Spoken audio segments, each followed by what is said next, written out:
নমস্কার বন্ধুরা, welcome to পূর্ণিমা পাত্র কিচেন। আজকে আমি আপনাদেরকে করে দেখাবো একটা লাউ ঘন্ট নিরামিষ তরকারি।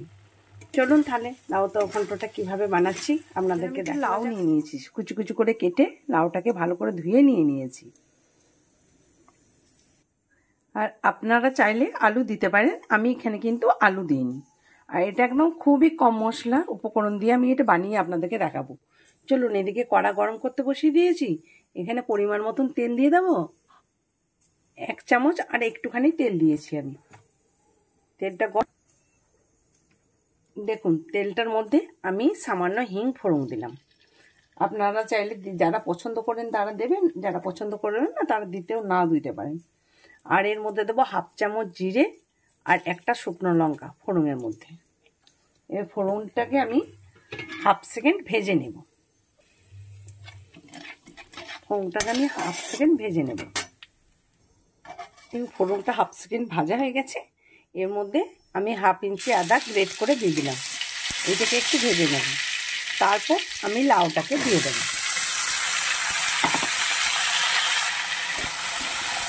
এইটাকে আমি একদম সিম আঁচে প্রায় 5 মিনিট মতন ভেজে নেব। দেখুন বন্ধুরা, 5 মিনিট হয়ে গেছে। অর্ধেকটা লাউটা ভালোভাবে মিডিয়াম আঁচে কষানো হয়ে গেছে।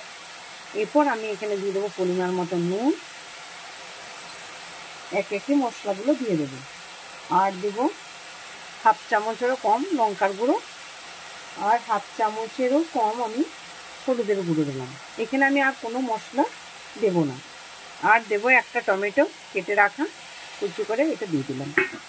এবারে এই দেখো, আমি মশলাটাকে 2 মিনিট কষিয়ে নেব। দেখুন বন্ধুরা, 2 মিনিট কষানো হয়ে গেছে আর লাউটা প্রায় হাফ সেদ্ধ হয়ে গেছে। এবার এটাকে আমি ভালো করে কষিয়ে নিয়ে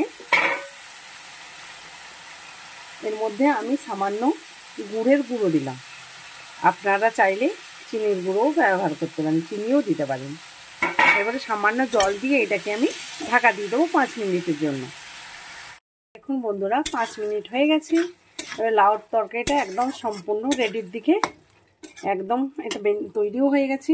এরপরে এর মধ্যে দেব আমি সামান্য গরম মশলার গুঁড়ো, আর সামান্য দেব 1 চামচের মতো ধনেপাতা কুচি।